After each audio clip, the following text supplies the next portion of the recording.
Baik, perkenalkan nama saya Adelisa Agrifakisita Sinaga dengan NIM 12331510667. Saya di sini akan mempresentasikan mata kuliah Pancasila dengan judul materi adalah Pancasila sebagai sistem etika. Pancasila sebagai sistem etika. Pancasila bukan hanya sekedar aturan, melainkan merupakan sistem etika yang mendasari perilaku bangsa Indonesia. Ia mengajarkan kita untuk hidup berakhlak mulia, menghormati sesama, dan menjunjung tinggi nilai-nilai luhur. Ketuhanan yang mutu tidak ketuhanan yang menuntun kita untuk berbuat baik, kemanusiaan yang mengajarkan kita untuk saling menyayangi, persatuan mengingatkan kita tentang pentingnya gotong royong, dan keadilan mengajarkan kita tentang bersikap adil dan jujur. Pancasila singkatnya menjadi suatu pedoman moral yang mengarahkan kita untuk menjadi manusia yang berakhlak mulia dan bertanggung jawab terhadap bangsa dan negara kita. Apa itu etika? Dalam percakapan sehari-hari dan dalam berbagai tulisan sangat penting seorang menyebutkan istilah etika, meskipun sangat sering pada seseorang menggunakan secara tidak tepat. Sebagai contoh, penggunaan istilah etika pergaulan, etika jurnalistik, etika kedokteran, dan lain-lain. Padahal yang dimaksud adalah etiket, bukan etika. Etika harus dibedakan dengan etiket. Etika adalah kajian ilmiah terkait dengan etiket atau moralitas. Dengan demikian, maka istilah yang tepat adalah etiket pergaulan, etiket jurnalistik, serta etiket kedokteran. Nah, etiket secara sederhananya dapat diartikan sebagai aturan kesusilaan atau sopan santun, seperti yang dijelaskan dalam Kamus Besar Bahasa Indonesia. Membedakan antara etika dan etika. Etiket tata cara dalam masyarakat. Beradab dalam memelihara hubungan baik antara sesama manusia, serta etika adalah ilmu tentang apa yang baik dan apa yang buruk, dan tentang hak dan kewajiban moral atau akhlak. Baiklah, etika adalah pedoman moral yang menuntun perilaku manusia dalam berinteraksi dengan sesamanya. Ia menentukan benar dan salah baik buruknya dalam berbagai bentuk kehidupan. Serta etika politik dalam pemerintahan dimaksudkan untuk mewujudkan pemerintah yang bersih, efisien, efektif, serta menumbuhkan suasana politik yang demokratis yang bercirikan keterbukaan, rasa bertanggung jawab, tanggungan dan aspirasi rakyat, menghargai perbedaan, jujur dan dalam persaingan, kesediaan untuk menerima pendapat yang lebih benar, serta menjunjung tinggi hak asasi manusia dan keseimbangan hak dalam kewajiban dalam kehidupan berbangsa. Pancasila sebagai sistem etika. Pancasila bukan sekedar aturan, melainkan sebuah sistem etika yang menjadi pedoman moral seorang bangsa Indonesia. Ia mengajarkan kita untuk hidup berakhlak mulia, menghormati sesama, serta menjunjung tinggi nilai-nilai luhur kita. Ketuhanan menuntun kita untuk berbuat baik, serta sampai keadilan mengajarkan kita untuk bersikap adil dan jujur. Pancasila singkatnya menjadi moral yang mengarahkan kita sebagai manusia yang mulia, berakhlak mulia, dan bertanggung jawab terhadap pilihan kita. Pancasila pada hakikatnya adalah satu kesatuan nilai yang ada di dalamnya mengandung nilai dasar, yakni ketuhanan, kemanusiaan, persatuan, demokrasi kerakyatan, dan keadilan. Nilai-nilai Pancasila itu merupakan pilihan-pilihan lain dari nilai yang digunakan dasar atau landasan dalam kehidupan berbangsa dan bernegara di Indonesia. Setiap warga negara Indonesia hendak menjunjung tinggi nilai-nilai Pancasila. Menjunjung tinggi artinya ada kemauan, kemajuan, kesediaan warga negara Indonesia untuk menjadikan nilai-nilai Pancasila sebagai suatu landasan dan pengaruh tingkah laku dalam kehidupan berbangsa serta bernegara. Pancasila sebagai sistem etika berarti Pancasila merupakan kesatuan dari sila-sila Pancasila. Sila-sila Pancasila itu saling berhubungan, saling bekerja sama, dan memiliki tujuan yang sama, yaitu tujuan tertentunya adalah secara keseluruhan merupakan suatu kesatuan yang utuh. Pancasila sebagai sistem etika bertujuan untuk mewujudkan nilai-nilai Pancasila dalam kehidupan bermasyarakat, berbangsa, serta bernegara. Perlunya Pancasila sebagai sistem etika. Pancasila diperlukan sebagai sistem etika karena ia menjadi pedoman moral yang menyatukan bangsa Indonesia dalam keberagaman. Tanpa sistem etika yang kuat, kemungkinan terjadinya konflik dan perpecahan akan semakin besar. Pancasila mengajarkan kita untuk saling menghormati, menyayangi, bekerja sama demi kepentingan bersama. Ia juga menekankan pentingnya kejujuran, keadilan, dan tanggung jawab dalam berinteraksi dengan sesama. Dengan menjadikan Pancasila sebagai sistem etika, kita dapat menyiapkan lingkungan yang harmonis, bersih, dan beradab. Nah, perlunya Pancasila sebagai sistem etika dalam kehidupan bermasyarakat, berbangsa, serta bernegara bertujuan untuk yang pertama, memberikan landasan etika moral bagi seluruh komponen bangsa yang menjalankan kehidupan berbangsa dan bernegara di berbagai aspek. Yang kedua, ada menentukan pokok-pokok etika kehidupan berbangsa, bernegara, serta bermasyarakat. Dan yang terakhir adalah menjadi kerangka acuan dalam mengevaluasi pelaksanaan nilai-nilai etika dan moral dalam kehidupan bermasyarakat, berbangsa, serta bernegara. Pancasila sebagai etika politik Indonesia. Pancasila bukan hanya sebagai dasar negara, tetapi juga sebagai sistem etika untuk berpolitik di Indonesia. Ia menuntun para pemimpin dan rakyat untuk berpolitik dengan jujur, transparan, dan bertanggung jawab. Pancasila juga menekankan pentingnya demokrasi yang bermartabat, menghormati hak asasi manusia, serta mengutamakan kepentingan rakyat. Dengan Pancasila menjadi pedoman moral agar Indonesia dapat bersih, adil, dan beradab dari korupsi dan penyalahgunaan tahta kekuasaan. Pancasila merupakan dasar etika politik bagi bangsa Indonesia. Hal ini mengandung pengertian nilai-nilai yang terkandung dalam setiap sila Pancasila menjadi sumber etika politik yang harus selalu mewarnai dan mengamalkan dalam kehidupan politik bangsa Indonesia, baik oleh rakyat maupun oleh penguasa-penguasa di negara.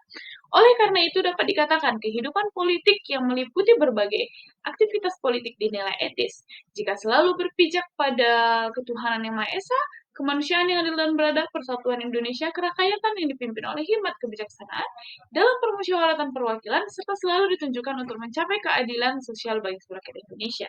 Dalam pelaksanaan dan penyelenggaraan negara, etika politik menuntut agar kekuasaan dalam negara dijalankan sesuai dengan asas legalitasnya atau legitimasi hukumnya, yakni dijalankan sesuai dengan hukum yang berlaku, disahkan dan dijalankan secara demokrasi atau legitimasi demokrasi yang dilaksanakan berdasarkan prinsip-prinsip moral atau legitimasi moral. Pancasila sebagai suatu sistem filsafat memiliki tiga dasar tersebut dalam pelaksanaan penyelenggaraan negara, baik itu yang menunjukkan dalam suatu kekuasaan, kebijakan umum, pembagian, serta kewenangan harus berdasarkan prinsip-prinsip yang tergantung dalam Pancasila. Dinamika dan tantangan Pancasila sebagai sistem etika. Pancasila sebagai sistem etika terus berhadapan dengan dinamika dan tantangan zaman. Perubahan sosial, teknologi, dan globalisasi membawa nilai-nilai yang baru. Kadang bertentangan dengan nilai-nilai Pancasila. Tantangan lainnya adalah munculnya teknologi asing yang ingin menguasai pikiran dan perilaku bangsa. Oleh karena itu, menjaga dan mengaktualisasikan Pancasila sebagai salah satu hal yang sangat penting dalam menghadapi dinamika zaman ini. Kita harus terus mengingatkan diri sendiri tentang nilai-nilai luhur Pancasila dan menjadikan ia sebagai pedoman moral dan menjadi alat untuk menghadapi tantangan dari zaman tadi. Nah, di sini ada faktor-faktor dari dalam negeri yang membuat keinginan rakyat untuk mengintegrasikan bangsa dan lain-lainnya. Hal ini mengakibatkan menurunnya sikap sopan santun itu. Di sini ada faktor-faktornya. Yang pertama adalah melemahnya penghayatan dan pengalaman ajaran agama di kalangan aparatur serta munculnya pemahaman ajaran agama yang sempit dan keliru. Yang kedua, sistem sentralisasi pemerintah di masa lalu yang mengakibatkan terjadinya penumpukan kekuasaan di pusat dan pengabdian kepentingan di daerah. Nah, yang ketiga, tidak berkembangnya pemahaman dan pengharapan atas kebinekaan yang majemuk dalam kehidupan berbangsa. Serta yang keempat, terjadinya ketidakadilan ekonomi dalam lingkup yang luas dan dalam kurun waktu yang panjang sehingga melewati ambang batas kesabaran masyarakat. Nah, yang berikutnya adalah kurangnya keteladanan dalam sikap dan perilaku sebagai pemimpin bangsa. Yang berikutnya adalah tidak berjalannya penegakan hukum secara optimal dan lemahnya kontrol sosial dalam mengadilkan perilaku yang menyimpang dari etika. Yang berikutnya terjadinya pembatasan kemampuan budaya lokal, daerah, dan nasional dalam merespon pengaruh negatif dari budaya luar. Lalu yang terakhir adalah menginginkan meningkatnya prostitusi, pornografi, perjudian, serta pemakaian, peredaran, dan penyeludupan narkoba. Nah, sementara faktor-faktor dari luar negeri itu meliputi yang pertama, pengaruh globalisasi kehidupan, yang kedua, makin kuatnya integritas intervitas kekuasaan global dalam memutuskan perumusan kebijakan nasional.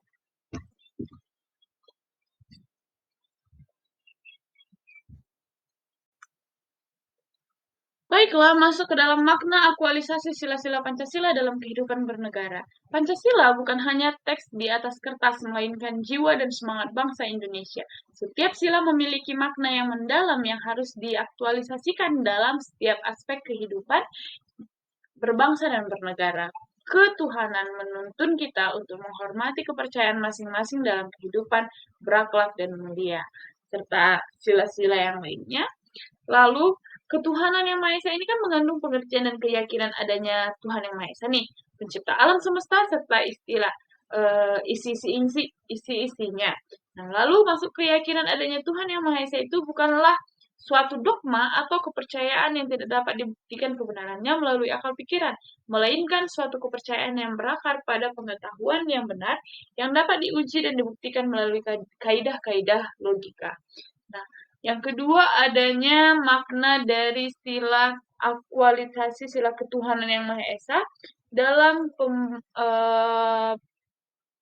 pembangunan bidang ekonomi. Yang berikutnya adalah makna dari akualisasi sila ketuhanan yang Maha Esa dalam pembangunan bidang politik. Lalu ada juga dia dalam pembangunan sosial budaya. Nah, ada juga dia yang lain yakni adalah makna dan aktualisasi kan sila-sila ketuhanan yang Maha Esa dalam bidang pembangunan Hankam. Lalu yang berikutnya dalam bidang hukum dan HAM. Nah, yang kedua adalah makna dan aktualisasi sila kemanusiaan yang adil dan beradab dalam kehidupan bernegara. Kemanusiaan yang adil dan beradab menjunjung tinggi nilai-nilai kemanusiaan dalam mengajarkan untuk menghormati harkat martabat kemanusiaan yang menjamin hak-hak asasi manusia. Nilai ini didasarkan pada kesadaran bahwa manusia adalah sederajat. Maka bangsa Indonesia merasa dirinya bagian dari seluruh umat manusia. Karena itu dikembangkan sikap hormat dan saling menghormati untuk bekerja sama dengan bangsa-bangsa lain. Lalu di sini juga ada terbagi dia, yakni 1, 2, 3, dan 5.